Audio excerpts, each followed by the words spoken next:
So we had a lot of rain and a lot of new things are starting to bloom and be established, and I haven't really done like a garden tour yet this year, so I thought that today we would do our first little early seasoned garden tour. So we're out in the front, and I've got a whole bunch of those pansies starting to bloom, and I wanted to show you everything that was going on in here. So here in this front space, I decided to go with a lot more ornamental things. I decided to put all the pansies along the edge right here. I thought that the combination of the dark purples and blues would look really nice as people walked into the front door, and so I put in a few of the yellow ones and white ones mixed in with them, and I think that so far it looks really nice.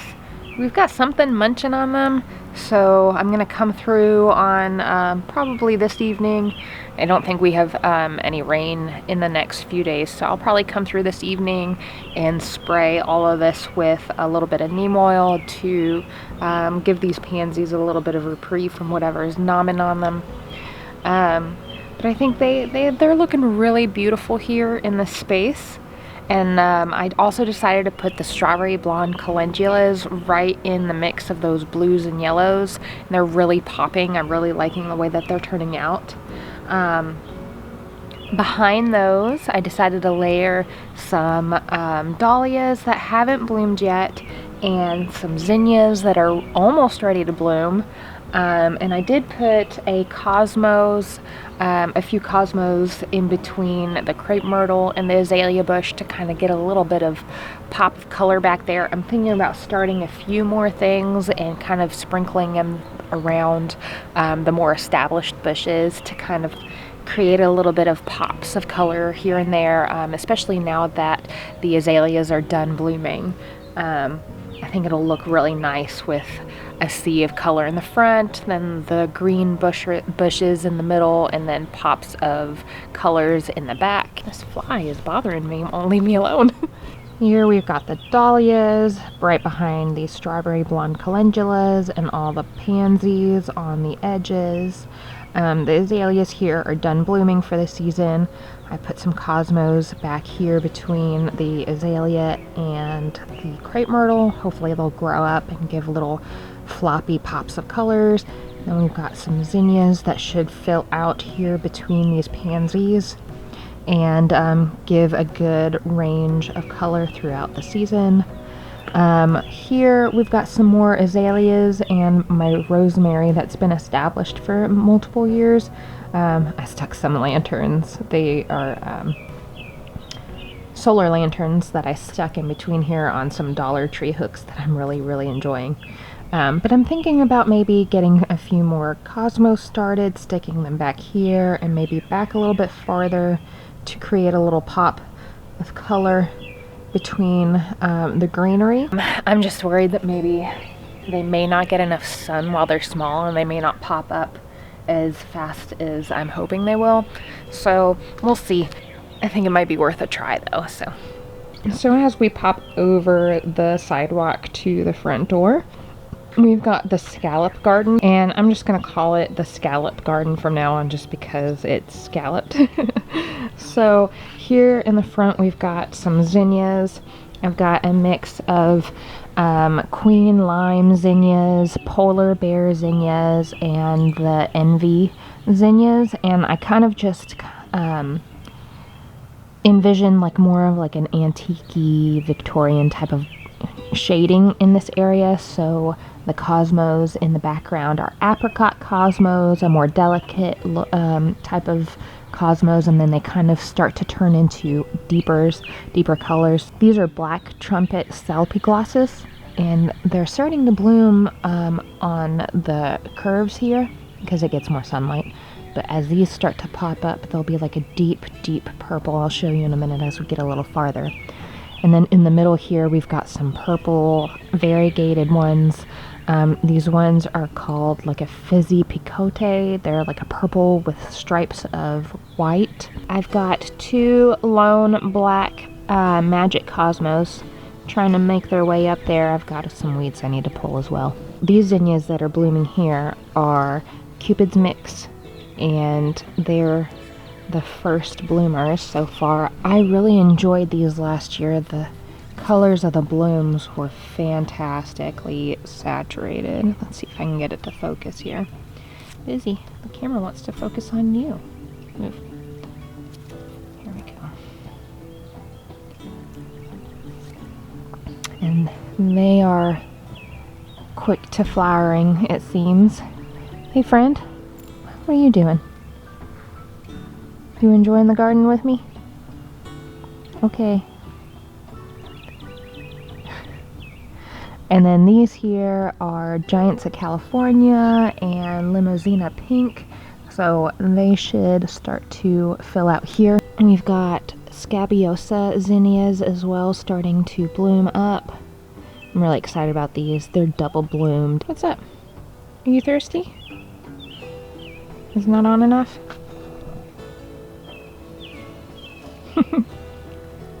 Getting a little drinky drink. Looks like something's making a snack out of these as well. You can see how their little petals are getting chewed on. Here as we go around the scallop, the sapwood glosses end right here. Got some purple alyssum. On this side of the scallop, I have a whole bunch of cosmos here, and then it goes into straw flowers. Now, I've never grown straw flowers before, but I'm really excited to see how these fill out and start to bloom, because I love the way that straw flowers look. And then as we go a little bit farther, I stuck the peppers here all along, and I was able to go ahead and trim all of the crepe myrtles, so now that all this gets a lot more sun exposure.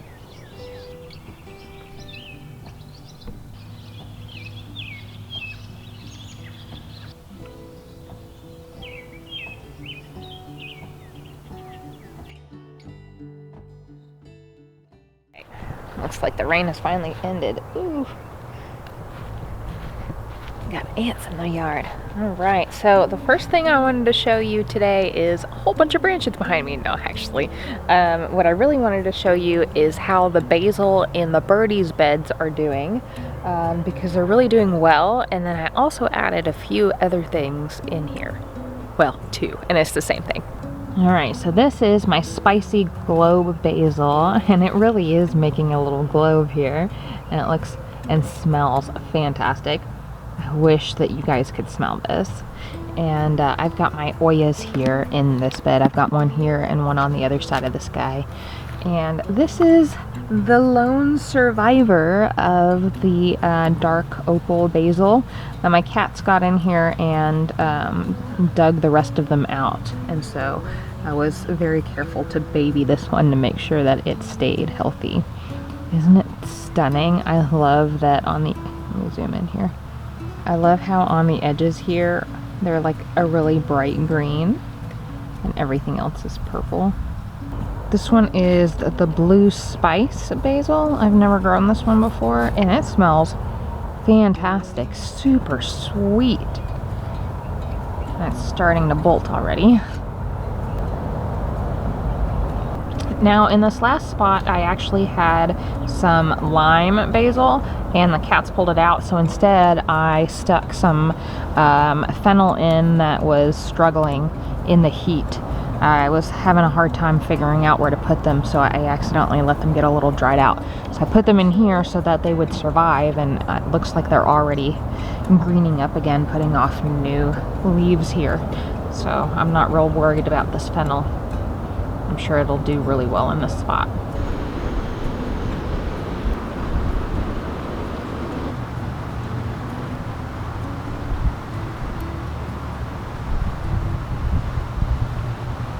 I won't get into the peppers too much because in my last video where we put the peppers in, I went through and named all of the peppers and showed them. But basically I've got a whole bunch of roasting peppers, a few sweet peppers, and quite a few spicy peppers. We had a few in the front, but a whole lot more here in the back.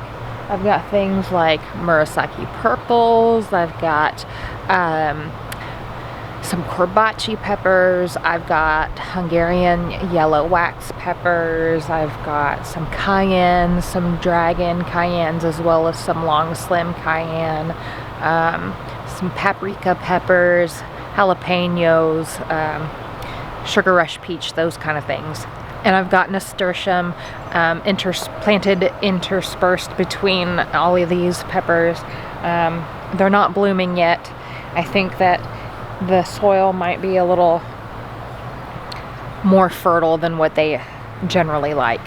So we'll see how they do. But I also have a few marigolds planted in this really long bed here. There's a marigold all the way on the end. And then also right here, we got a little marigold right there. And in case you're wondering what the sticks are, and the cats keep like knocking them around, but basically I want to put arched cattle panels here so that we can walk through with melons and cucumbers and beans and that sort of thing. And that kind of helps me like have a visual of where those cattle panels will sit in the bed when we get them. So I know not to plant anything in that space. But here in this other bed, I've kind of taken advantage of all of the extra crepe myrtle clippings that I have and have used these as temporary makeshift tomato support systems, and so far it's been working really well.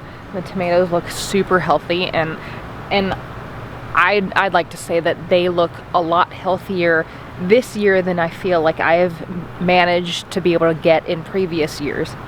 But this bed also needs to be weeded pretty badly, and my poor eggplants are covered in flea beetles, and we'll have to take care of that this evening, assuming it doesn't rain anymore.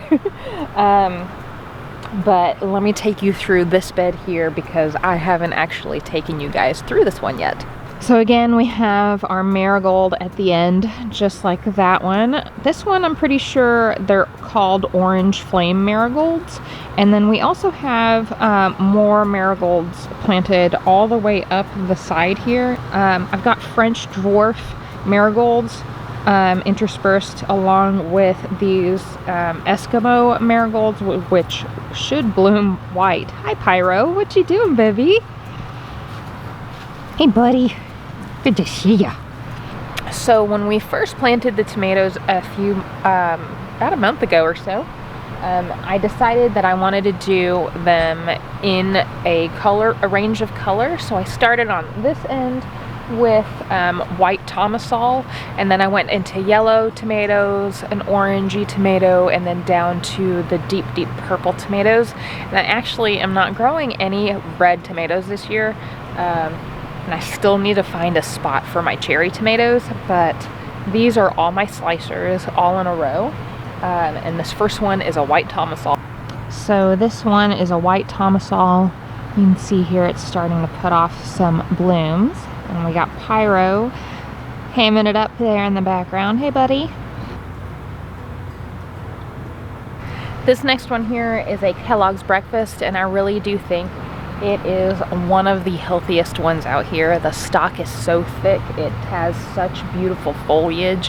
I'm so excited to get some of these. Kellogg's Breakfast are some of my favorite tomatoes, so I'm really thrilled that they're doing really well. And then we go on to the Dr. Weich's. It's a little bent over, but it should start to come back up now that I have staked it a little bit. And then here is the Thorburns Terracotta. This is the Brandywine Black tomato. The next one is a Black Beauty. I actually started this one really late. So I actually started the Black Beauty tomato like a good month after all of the rest of them because I ordered the seeds late. And I was really happy that it caught up in size, and I put it out here with the rest of them and it got topped. So I'm letting the side branches come up, and it's making up for lost time. It's catching up with some of the other ones, and hopefully even though it's a month behind all the rest of them and it got topped, hopefully it still produces plenty of beautiful tomatoes, because I've actually never grown this one before and I'm really curious to see the deep colors that I've been seeing, and supposedly want a very good flavor, so I'm excited to try them out. And then last but not least, we've got a black from Tula on the end. And this poor little eggy plant. Poor little eggplant covered in flea beetles. In case y'all didn't know, these little guys are flea beetles, and they are the ones that make these holes in the leaves. So I really need to spray these so that they don't die, because it's a lot of damage. They can't properly turn sunlight into food if their leaves are all full of holes.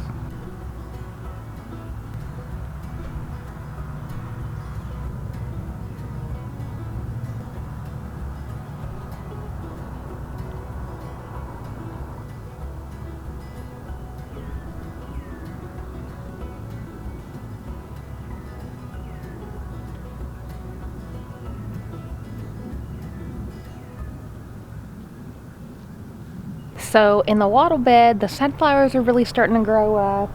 I stuck in a couple solar lanterns in here just like I did in the front.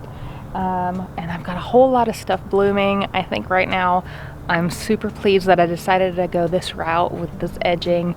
I'm glad that I still have a whole lot of crepe myrtle branches left over, because I'm going to get a few more of these edge garden beds along the fence line installed. It's just a matter of time.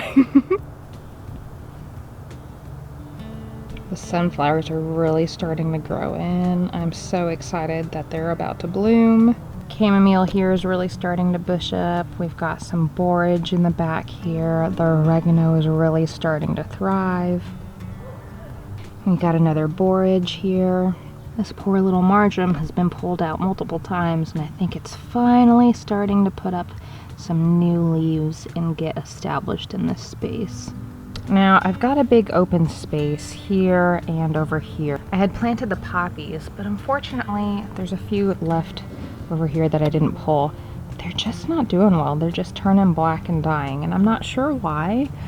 They're the only ones that are doing it, and I've never grown poppies before, so I'm not sure why they're just turning black and dying. You can see those two there, and there's another one in the back there, but that's what was all through here, and I pulled it all up.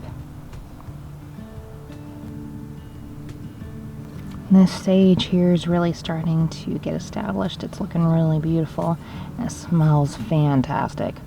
It looks like these zinnias are almost ready to bloom, but it also looks like the wildflowers have decided to take over the zinnia space from my back here. So let's pull this poppy out. God, does not look good anymore.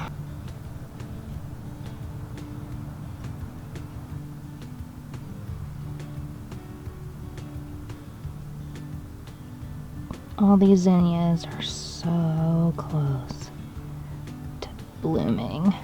And these pops of yellow have really been beautiful. Now, these zinnias and these zinnias are the same Cupid's mix from in the front that are blooming already.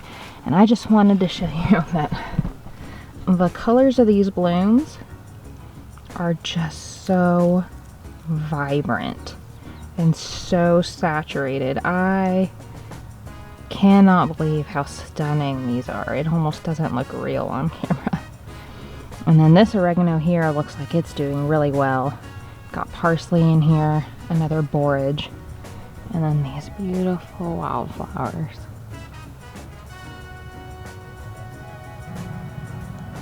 Alright, well thank you so much for hanging out with me on today's very first little bitty garden tour. Hopefully we'll be able to get some more gardens established soon. We still need to get our cherry tomatoes in. We got to get our cattle panels so that we can get all of the vining things in, like cucumbers and beans and melons and squash. And hopefully we'll be able to do something more with a few more birdies beds in the next few months. They're a little back ordered right now, so I gotta be patient, but I've got a plan for bush beans and later on a few other things, so can't wait to do those. And we also have a few other things like that to do. So I hope that you'll hang out with us again on the next one. Bye guys.